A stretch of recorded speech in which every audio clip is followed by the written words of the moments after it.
Get ready to hear the truth, the whole truth, and nothing but the truth about the United States healthcare system. With your host of the Medical Truth Podcast, James Egidio. Hi, I'm James Egidio, your host of the Medical Truth Podcast, the podcast that tells the truth, the whole truth, and nothing but the truth about the American healthcare system. My guest is a chiropractor and a kinesiologist who's devoted her life to genetic testing and supplementation. It is an honor and a blessing to have on the Medical Truth Podcast, Dr. J. Dunn. Thanks. Dr. J, welcome to the Medical Truth Podcast. How are you doing today? Good. Thank you so much for inviting me, James. I appreciate it. Yeah, thanks. So I just wanted to kind of get into who you are for the listeners and viewers of the Medical Truth Podcast and what you do and what is the happy genes, or my happy genes, I should say. Well, thank you. I appreciate the question. My happy genes is it's a DNA testing or genetic testing platform, and we have a software. I developed a software algorithm that analyzes the genetics and looks at diet and lifestyle and supplementation around genetics. But my happy part of it came from my own experience of looking for answers for my own depression for 50 some years and not finding it. I tried a lot of things. I'm a natural healthcare provider, and when I started to look into genetics, I figured out why. It's because my brain can't make certain neurotransmitters. And once I figured out how to crack the code, basically biohack my genes, my brain turned on and I experienced happiness for the first time in my life. And it was stunning to me. So I knew I had to kind of bring it to the world. So that's briefly where I got my happy genes from. Yeah. And before we get into going in a little bit deeper into that, just a little bit about your background with what you do as far as your occupation and your training and all that. So I'm a chiropractic physician. I was practicing in New Mexico for about 32 years, and but was trained before that as a kinesiologist. I use muscle testing in my practice. Also studied functional medicine and kind of self-taught when it comes to genetics and biochemistry. Mm-hmm. Very passionate about that. And it's funny because when I took chemistry early on before I became a chiropractor, I failed it twice. But now it's something I'm very, very passionate about because I understand it now. Yeah. Was that general chemistry or organic? General, just the Oh, okay. was early on when I was going to college and not really paying attention to my studies very much, but yeah, I've been there, believe me. I had to repeat organic. Oh, organic is tough. Yeah. It is. But so you also do naturopathic type of modalities as well. So a little bit about that as well. Yeah. So in my practice, it was well-rounded. You're holistic, basically. So we would do nutrition, emotional work, chiropractic, whatever was needed for that patient. We looked at kind of the whole body and sort of whatever that patient needed or whatever was going to work best for that patient. So yeah, right. the whole spectrum. Sure. So getting back to my happy genes now, how exactly does that work? Because you talked about, genes influencing certain things, and we'll get into that a little bit later into the interview with addiction, how the genetic genes relate to addiction. But getting into how does I'm a patient, I come in, I see you. How do you implement my happy genes? How does that work? Well, we do a DNA test. So we have our own little, swabs. So we do a cheek swab, right. And then we send them into a lab. And very passionate about privacy because there are a lot of genetic testing companies that aren't protecting your privacy and they're sharing your genetic data, which is not a cool thing. But right.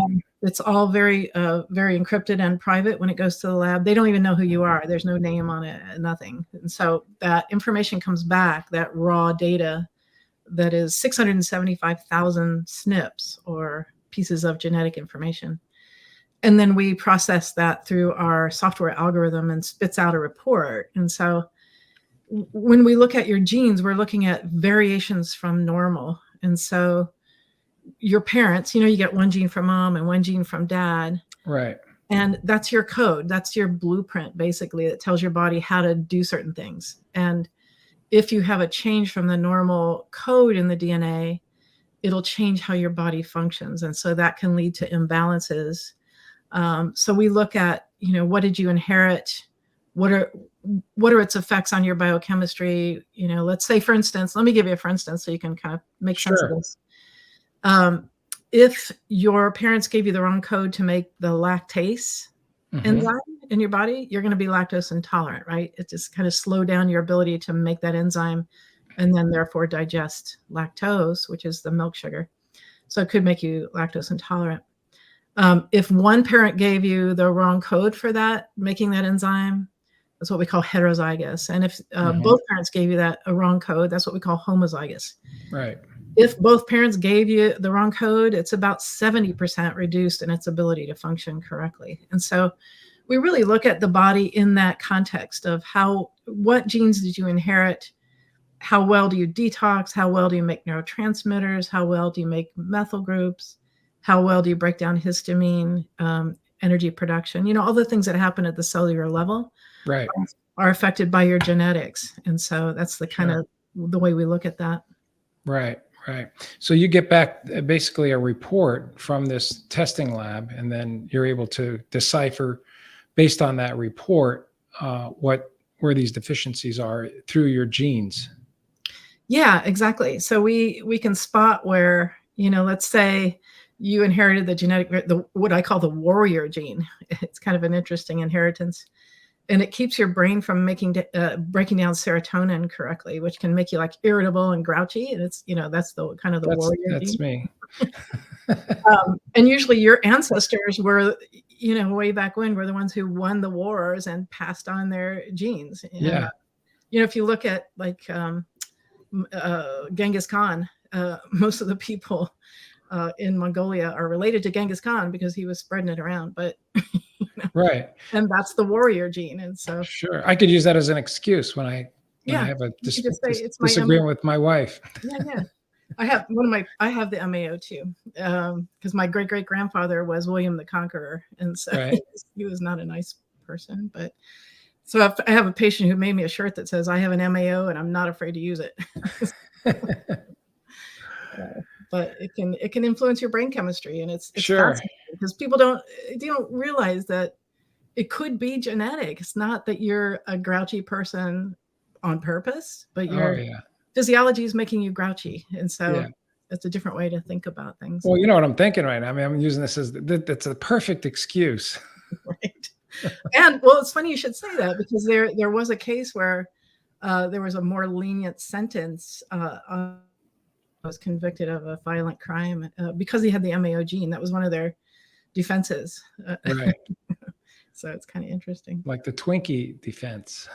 Oh yeah, that's a good one. So what are some other genetic deficiencies that are, because they seem pretty exotic in a way, I guess. It sounds like it. What are some other interesting things that you've encountered that through these genetic tests? Well, let me give you my own story, because that's where the light bulb kind of went on. And I had suffered, like I said, I suffered from depression for most of my life. Right. And I tried everything, to try to fix that. And then another piece of the puzzle where I went, this has to be genetics, is my dad died of lung cancer when he was 55 and I was 20 years old. Mm-hmm. Not a big mystery. He was a big smoker, drinker, nothing healthy in his life. He really tried to get cancer and it worked. But the mystery was his best friend married my mother after my dad died. He was doing the same things and he lived another 30 years. Wow. Smoking, drinking, doing all the bad habits that my dad did. And so I went, we just go, that's genetics, right? You just got to go, yeah, that's genetics.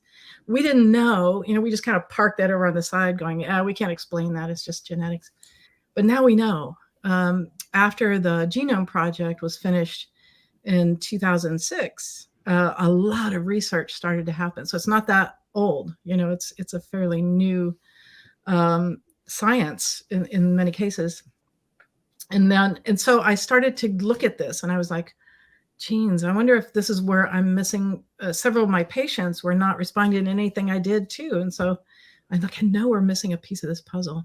So I started to look. I got my genes tested, and then ran it through a software algorithm. At the time, it was pretty, very anemic, and it only showed me about 30 genes.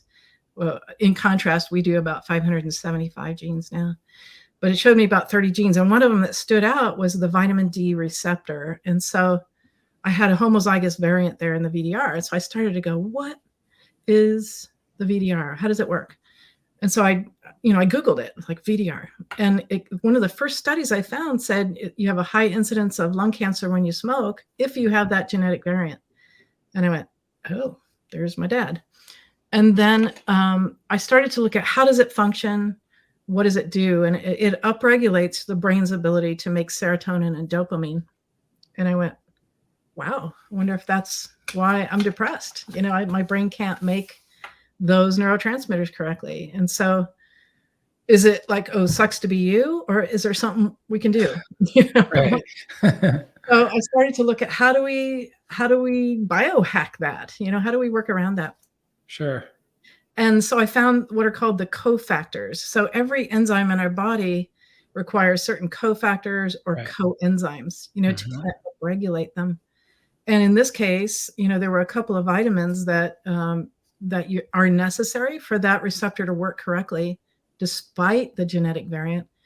So I thought, I'm going to try this. And so I started taking the cofactors, and then boom, my brain turned on. And I went, whoa, this is crazy.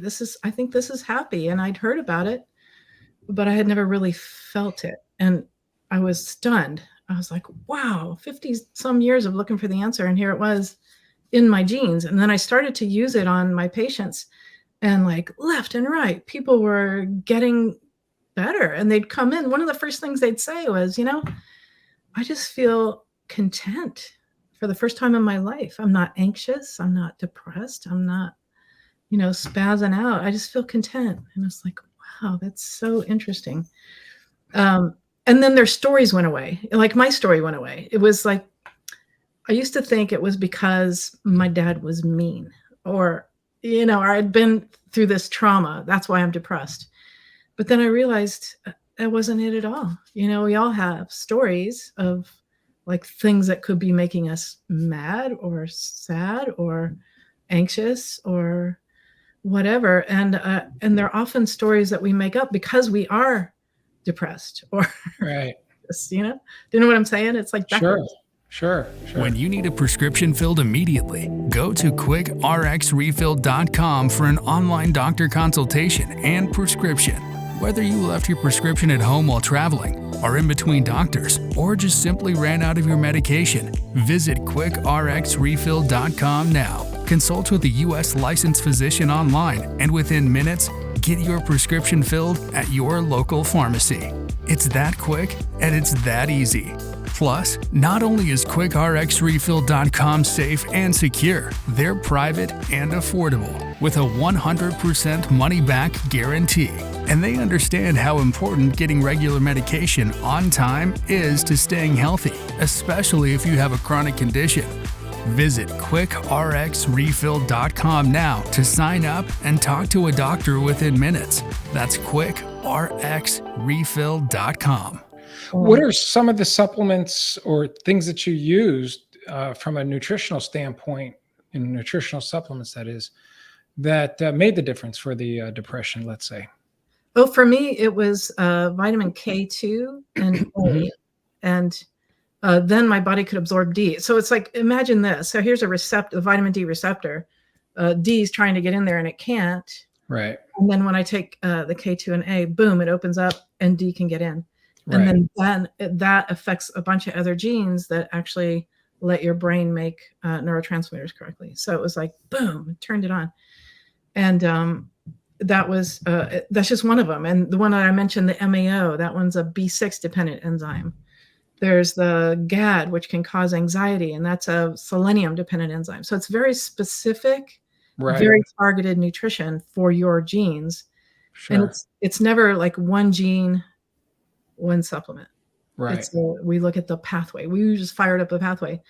So I caution people not to go out and get K2 and A and D unless you know what you're doing, because you're going to turn on certain neurotransmitters, and if you can't break them down, you're going to send yourself from depression into anxiety. So Sure. you just gotta be careful, you know? So that's I guess my other question, because as you're mentioning all this, I'm thinking, okay, a lot of times nutrition as well, dietary intake of these things, because the Western diet is so horrible, Yeah. with a lot of packaged foods and processed foods. And I'll go to a grocery store and I'll see a lot of people just load up on a lot of these like frozen foods, these things you could just throw in a microwave or whatever. Very rarely see too many people that will eat fresh, soups and make fresh, soups and eat salads and raw vegetables and things like that. Yeah. So is this in combination with these supplements a good dietary intake? And if so, where are these deficiencies like picked up through the My Happy Genes test? No, they're not. That would be through blood work, because your genes aren't going to change. So it's not going to pick up that kind of thing. But here's the interesting thing, James. It's, what your genes are going to determine what foods are best for you too. There are certain genes that'll tell you, don't do caffeine or don't do alcohol or don't do lactose or don't do gluten. They're nightshades. There are different genes that are going to kind of determine what is your best diet. Even things like turmeric, which a lot of people take because it's anti-inflammatory. And, I hear a lot of practitioners saying everybody should take turmeric, and it's not true, especially for you with the MAO gene variant. You're going to shut it down. It's going to make you more irritable. So it's contraindicated for you. So that's the way we look at it is, what are your best foods? What's your best combination of carbs, fats, and proteins according to your genetics?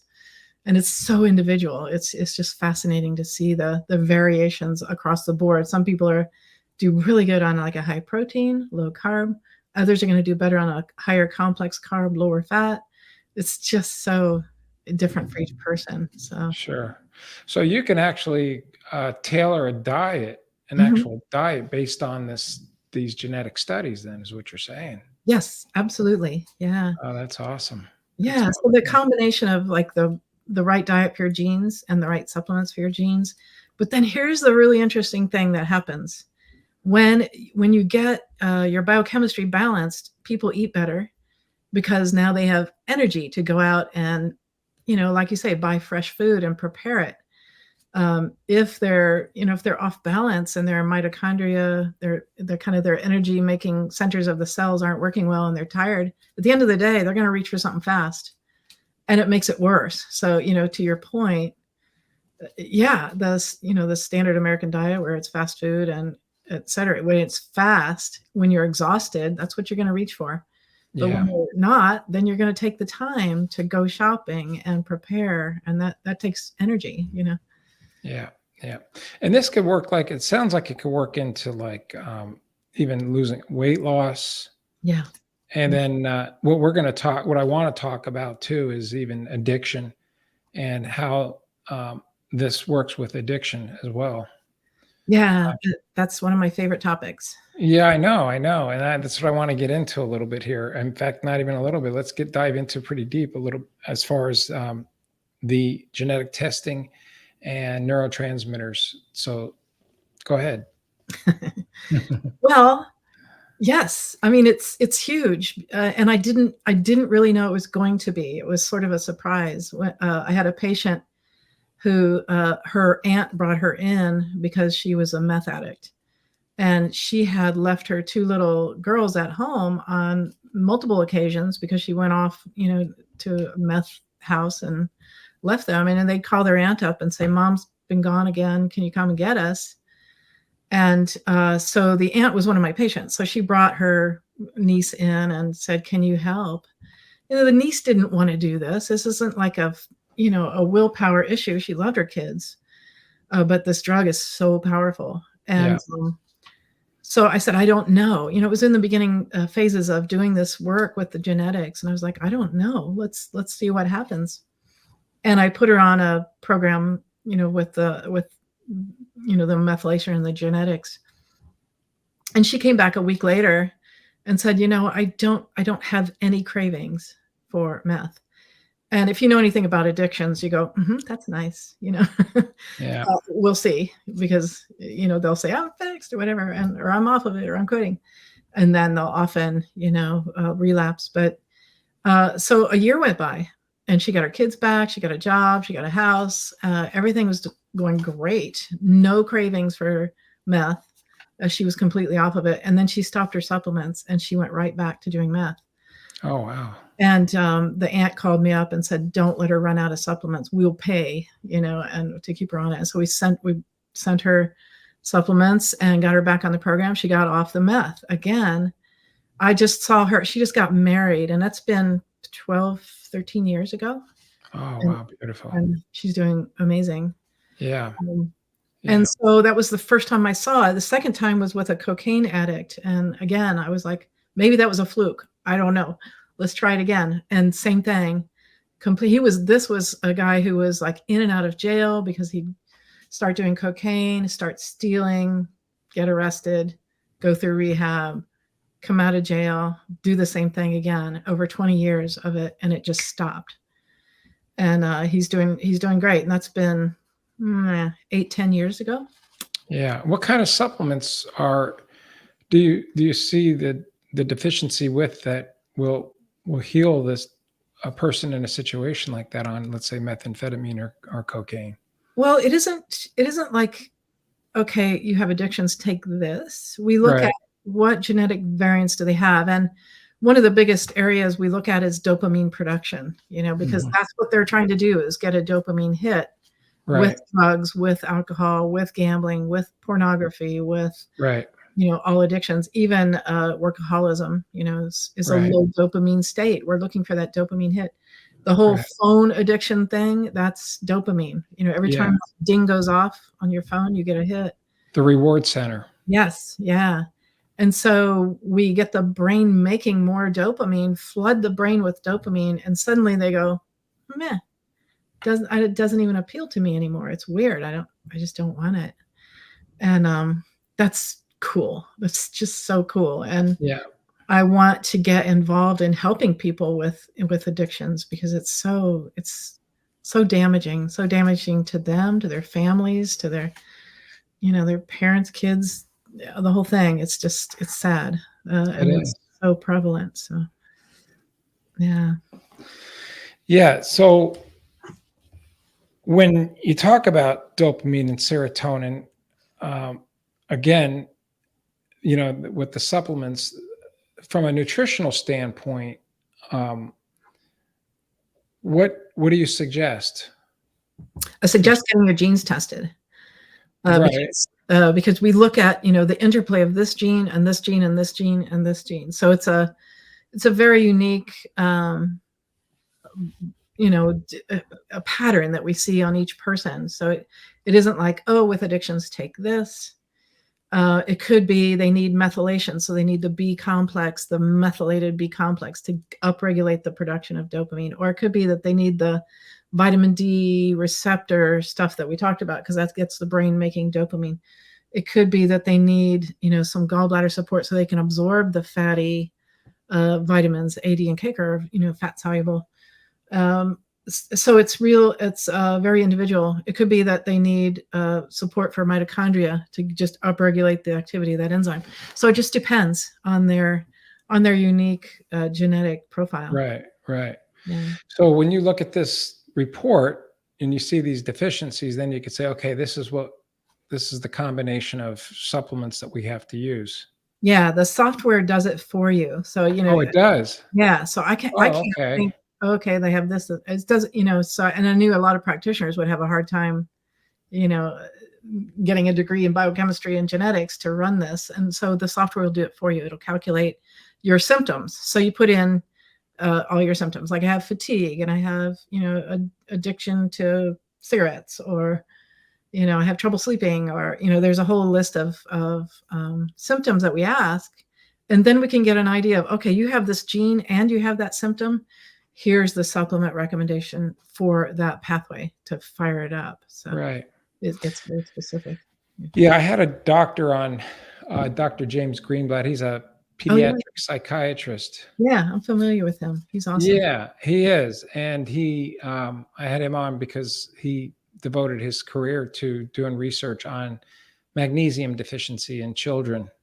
Yeah. And it's amazing because I said, prior to the interview on the podcast, I was using some magnesium just for better sleep, because I tried melatonin, I tried some other supplements.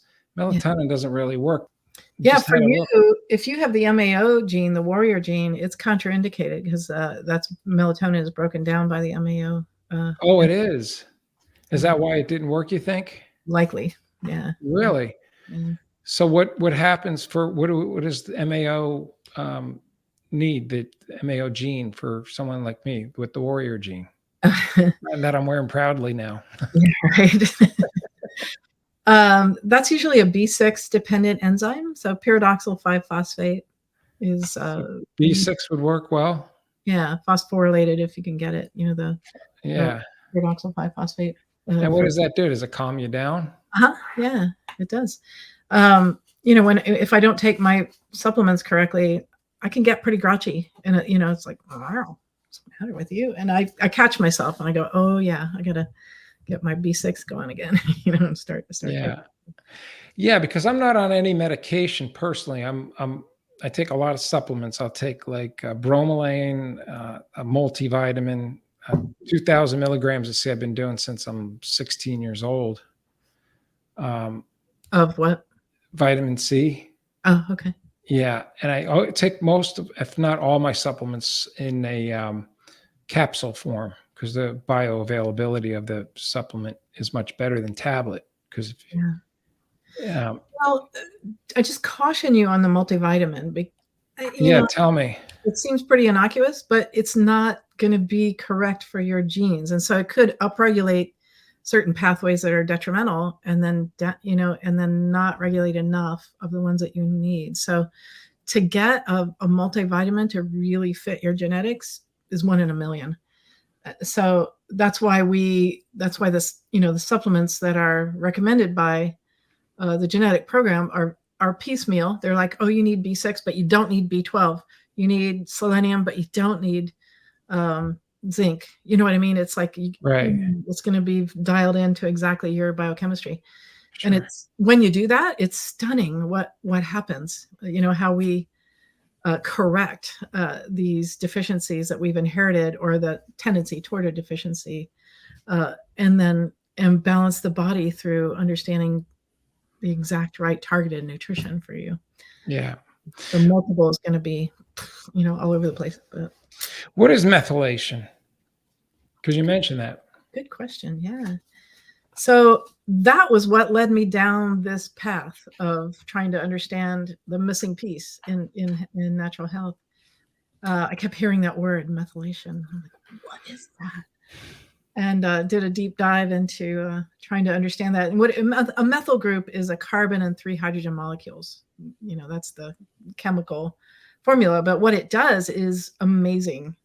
It's the way it's that methyl group goes all around the body, and it upregulates certain processes in the body. And one of the very important processes that it upregulates is DNA repair. So if the methyl group is made from activated B12 and activated folic acid, and those combine to make that carbon and 3 hydrogen molecules. And so if you can't activate B12, or if you can't activate folic acid, and many people know about the MTHFR gene, there's a lot of information about that, and a lot of publicity about the mother flipper gene. What's that? The mother flipper gene? It's the methylene tetrahydrofolate reductase enzyme. And what it does is upregulate folic acid to a methylfolate. It kind of adds a methyl group onto the folic acid to activate it. So methylfolate is the active form of folic acid. And then the B12 is activated into methylcobalamin. And again, those two pathways, the B12 and the folic acid pathway, is how we generate methyl groups in the body.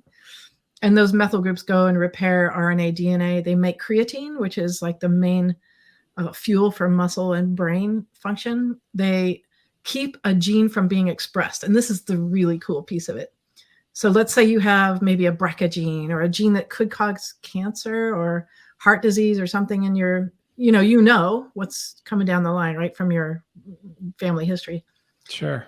It turns off, it like puts a protective coating over the gene and keeps it from being expressed. And maybe you've heard the term genes load the gun and environment pulls the trigger. Right. Well, it keeps the environment from pulling the trigger on the gene. You can have a gene, but if it doesn't get turned on and express cancer or heart disease or whatever's coming down the line, then it can't harm you, So if you're not methylating correctly, then your genes are susceptible to environmental damage and they can be turned on. So, and the other thing that methyl groups do is upregulate certain pathways, biochemical pathways.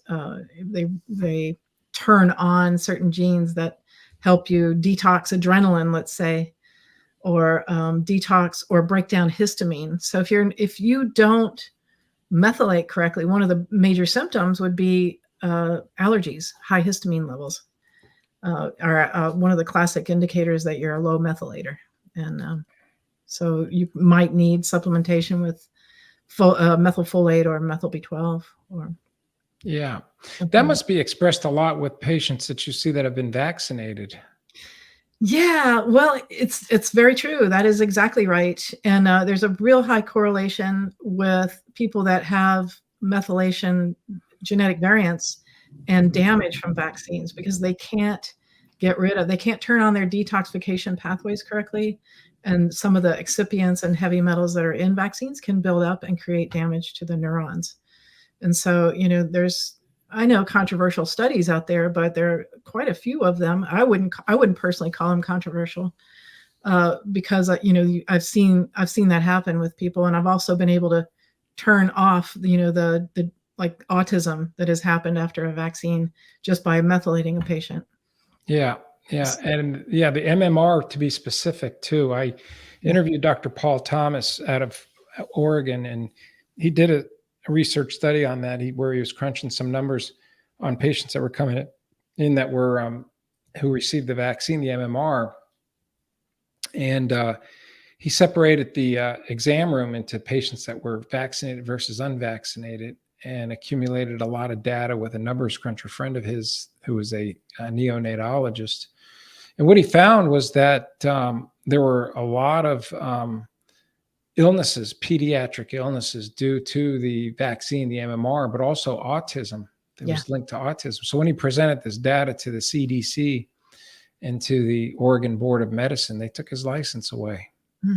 That is just so wrong. Yeah. Yeah. And he's got over 1.5 million followers on YouTube.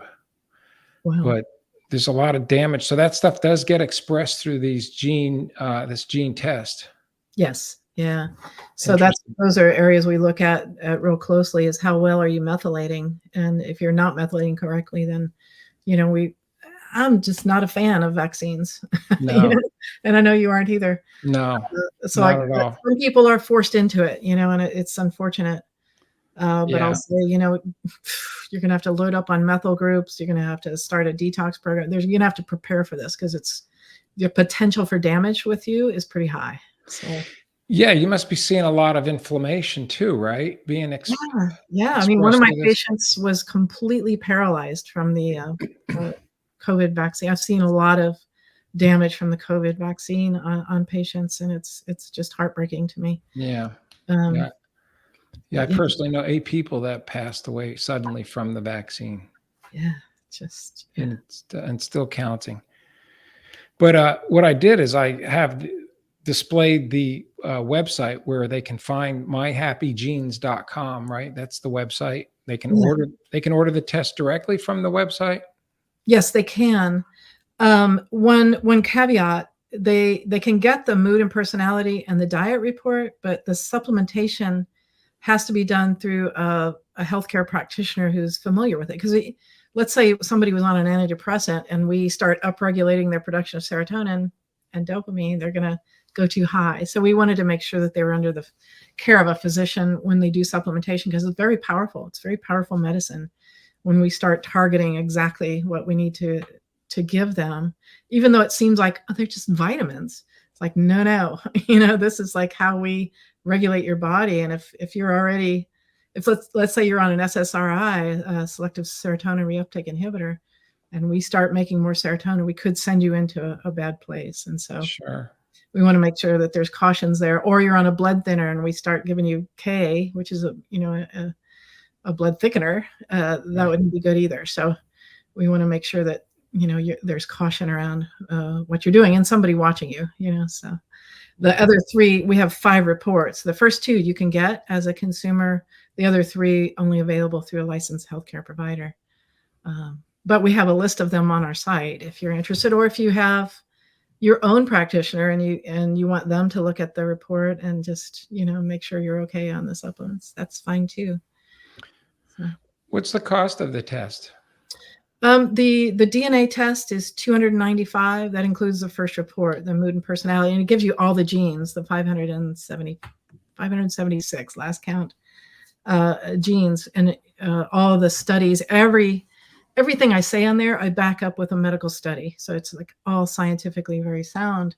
So you get $295. You get the 2 tests, $250 for the other 3 tests through the practitioner. That'll give you the supplementation. It'll give you, your medical information, whether you're susceptible to cardiovascular disease or Alzheimer's or autoimmune disorders or COVID or, all of the medical conditions that could be sort of creeping up on you in your gene. Yeah. What's the difference between this particular test and something that you would order from, let's say, 23andMe? Well, 23andMe, they don't look at so much of the medical kind of genes that we're looking at. They're looking at ancestry. That was the whole point of 23andMe and ancestry. They only test for about 15,000 genes, and we're testing for 675,000. So that's why the price difference. And then of course we include the heavy duty report that you get with it. But yeah, it's not going to look.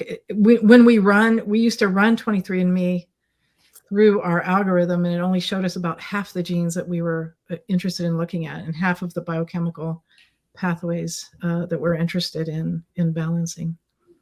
So more or less it was an impartial report, really. Yeah, it was an incomplete picture of what was going on in your biochemistry. So that's why and they share your data. The privacy is foregone when you do 23andMe and Ancestry. They have sold a lot of their information to medical and pharmaceutical companies. Yeah, for the quantum tattoo that they're about to inject in everything. So that's why we wanted to do our own lab. And the only thing that goes to the lab is that barcode. I don't know if you can see. Yeah, I do. They don't have your name. They have no information about you whatsoever. And then they destroy your sample after 90 days. So I was very passionate about this piece of it, because that was the complaint from a lot of people, was like, I'm not going to do that. I don't want anybody getting my data, whether you're paranoid or not, something, it's just a good idea not to do that. Absolutely. So, absolutely. Yeah. And again, the website is myhappygenes.com. That's myhappygenes.com. Yeah. Thank you so much for joining me for this episode of the Medical Truth Podcast, Dr. Dunn. Appreciate it. My pleasure. Thanks for inviting me, James. I really appreciate what you're doing. Absolutely. Thanks. Yeah. Thanks for listening to the Medical Truth Podcast. For the latest episodes, go to www.medicaltruthpodcast.com. You can also find the Medical Truth Podcast on Rumble, as well as all the major podcast platforms like Apple Podcast, Spotify, Stitcher, and iHeart.